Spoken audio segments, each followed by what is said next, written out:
Uh, Pagi ni kita masih bahaskan tentang doa, khususnya kita di dalam 10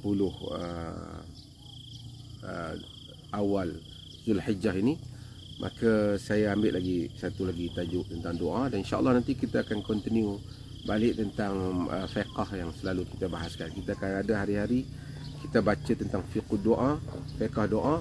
Akan ada hari-hari kita akan baca tentang fiqh yang membabitkan soal amal ibadah kita. Antara adab berdoa yang ditegaskan oleh Al-Quran dan ditunjukkan oleh Nabi kita Muhammad sallallahu alaihi wasallam ialah berdoa di dalam keadaan merendah diri kepada Allah dan juga merendahkan suara. Quran dalam surah Al-A'raf Allah sebut, ud'u rabbakum tadarruan wa khufyah innahu la yuhibbul mu'tadin. Seru doalah kepada Tuhan kamu dalam keadaan tadarru', yakni kamu merendahkan diri kepadanya, wa khufyah, kamu juga merendahkan suara, kan? Call upon your Lord in humility and privately, dalam keadaan rendah diri dan tidak kuatkan suara. Innahu la yuhibbul mu'tadin, kerana dia sesungguhnya dia tak suka kepada orang-orang yang melampaui batas. Indeed, he does not like transgressors. Tuhan ni tak suka orang-orang yang melampaui batas. Dalam itu surah Al-A'raf ayat 55, dan ujung surah Al-A'raf akhir-akhir surah dalam ayat 25, Allah Subhanahu wa taala sebut tentang zikir juga. Allah menyatakan, wazkur rabbaka fi nafsika tadarruan wa khifatan wa duna jahri minal qaul bil ghudwi wal asal wa la takun minal ghafilin. Sebutlah Tuhan kamu di dalam diri kamu dalam keadaan merendah diri dan khifah. Khifah yakni dalam keadaan merendahkan suara. Dunal jahri minal qaul, tanpa kamu mengangkat suara, mengangkat suara dan pada waktu pagi dan petang. Yang ni Allah Subhanahu wa taala mahu supaya kita rendahkan suara kita ketika kita berdoa.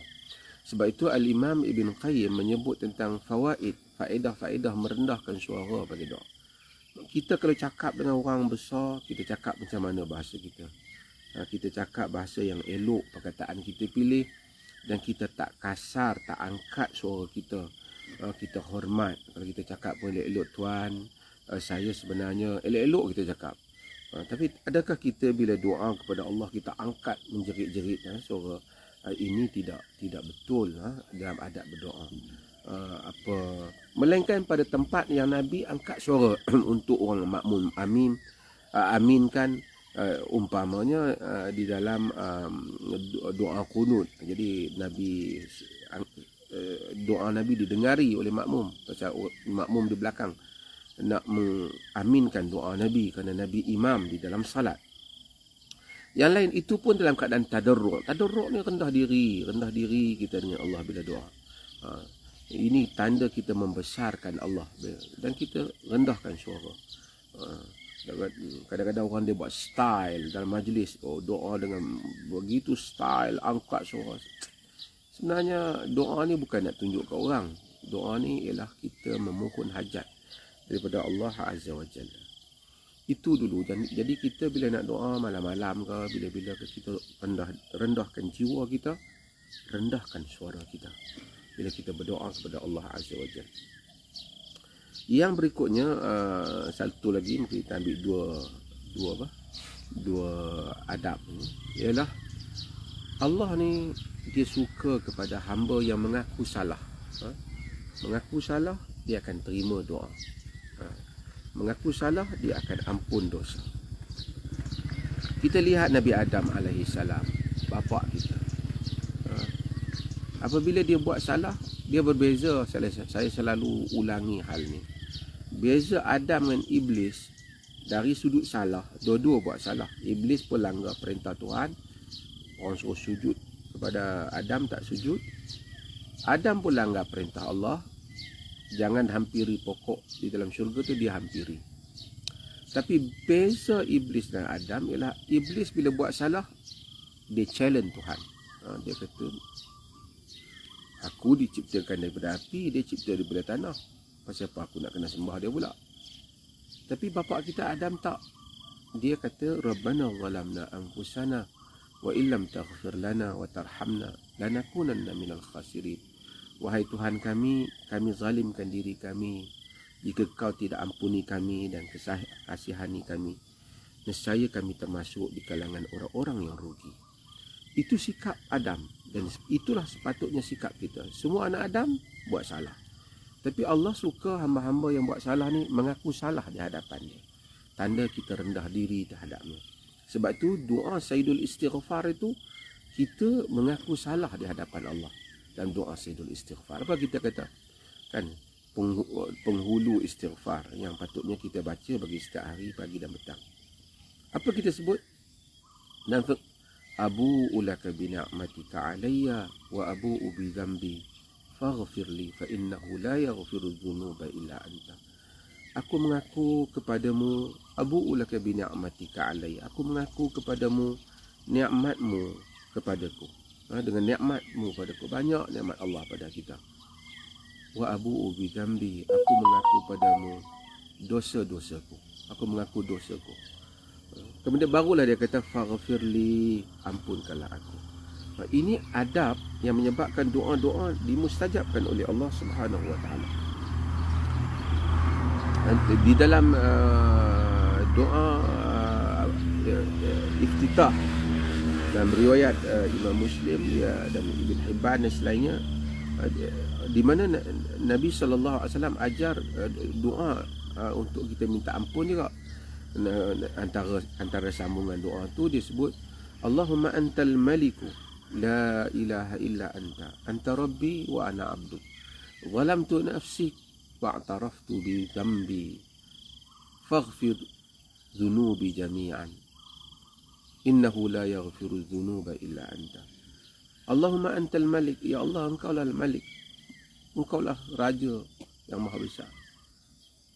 La ilaha illa anta, tidak ada ilah melainkan engkau. Zalamtu nafsi, aku zalimkan diriku. Wa'taraftu bi dhunubi, aku mengiktiraf dosa-dosaku. Wa'taraftu bi dhanbi, aku mengiktiraf dosaku. Faghfir dhunubi jami'an, ampunkanlah semua dosa-dosaku. Jadi salah satu cara menyebabkan doa kita mustajab apabila kita ada bangun doa pada Allah, kita rendah diri dengan Allah. Kita rendahkan suara kita, kita rendahkan jiwa kita sebagai hambanya. Dengan penuh merendah diri, kita rendahkan suara kita. Kita akui bahawasanya kita bersalah kepadanya. Kita akui nikmatnya banyak. Maka dia akan menerima doa kita. Kerana ada orang bila dia berdoa, dia rasa macam saya sebut semalam, macam dia bagi order kepada Allah, kena bagi ni. Kadang-kadang bila dia doa, dia rasa, pasal apa pula tak bagi kat aku? Aku dah sembahyang, aku dah buat baik, aku dah sedekah, masih lagi Allah tak mahu bagi kena aku. Kenapa? Dia rasa macam tu walaupun dia tak sebut. Dia tak sebut. Sebab itu maka kita sepatutnya bila kita doa ni, kalau kita pergi jumpa orang besar, kita tunjuk kita humble lah. Kalau kita ada hajat, orang besar dia bukan tahu apalah ada hati kita, dia nampak kita humble, dia nampak zahir kita tu macam humble lah, kan. Tapi Allah mengetahui zahiran wa batinah, zahir dan batin kita.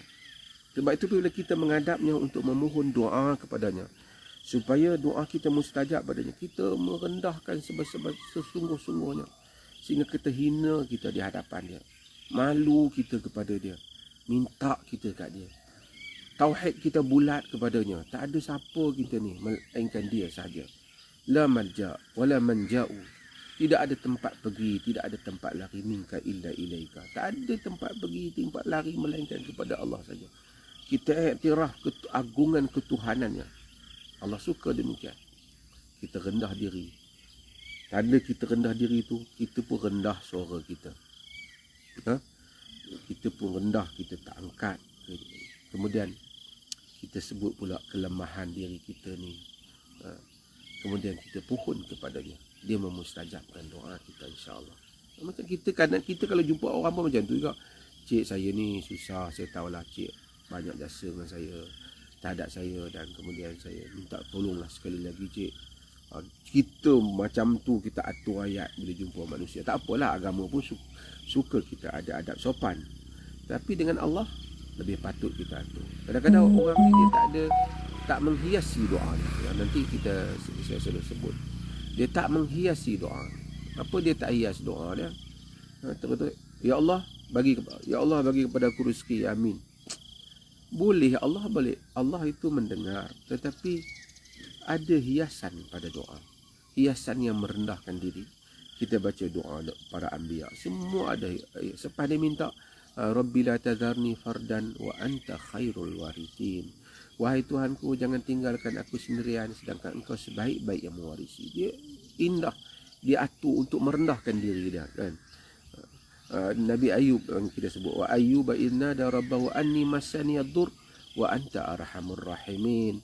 Wahai Tuhan, sesungguhnya aku ni telah ditimpa padaku mudarat, sedangkan engkau yang paling penyayang di kalangan yang penyayang. Ini rendah diri kepada Allah. Sebut, ya Allah yang maha pengasih, maha penyayang. Ya sami'ud du'a, ya sami'ud du'a, wahai yang mendengar doa, wahai yang mana tu anta wali fid dunya wal akhirah. Dengan Nabi Yusuf bila doa pada Allah, Fatiras samawati wal ard, anta wali fid dunya wal akhirah, tawaffani muslima wa alhiqni bis salihin. Wahai penghias langit dan bumi, engkaulah pelindungku dunia dan akhirat. Matikanlah aku sebagai orang muslim dan masukkanlah aku di kalangan mereka yang saleh. Ini semua menunjukkan cara merendah diri kita apabila kita berdoa. Apabila kita lakukan demikian, maka itu adalah rahsia doa para anbiya, kerana doa mereka mustajab. Kerendahan jiwa dan juga kerendahan adab mereka ketika berdoa. Dan rahsia juga ramai hamba-hamba Allah yang mustajab doa dia. Kita tengok dia biasa-biasa, masya-Allah, tapi bila dia doa, mustajab doa dia, kerana rendah diri dia dengan Allah. Dalam halus tu, dalam diri tu, Allah Subhanahu Wa Taala saja yang tahu siapa hamba dia yang benar-benar rendah diri dengan dia bila memohon, dan siapa juga hamba dia yang menjaga adab bila meminta kepadanya. Lalu dia akan memberikan doa-doa mereka. Ni kita semua ni berada pada 10 awal Zulhijjah ni, maka ambillah kesempatan untuk doa tengah malam kita, tahajud kita, doa waktu salat. Besok Arafah kita semua mulakan. Sebenarnya takbir ni dah mula dah. Dia panggil takbir mutlak. Sepatutnya 10 hari awal ni kita takbir Allahu Akbar, Allahu Akbar, tak ikut. Anytime lah kita takbir. Besok kita mulakan takbir muqayyad. Di Perlis kita akan mulakan, di negeri lain saya tak pasti, tapi kalau di Perlis kita besok dah mula dah takbir. Bermula waktu subuh kita dah mula takbir, sehingga isu awal hari Arafah dan seterusnya hari raya Korban dan hari Tasyrik, kesemuanya kita takbir. Kita bukan mula dengan hari raya Korban saja, kerana ada hadis, ada riwayat daripada para sahabat radhiyallahu anhum bagaimana Nabi sallallahu alaihi wasallam mengajar mereka dan mereka mengamalkan.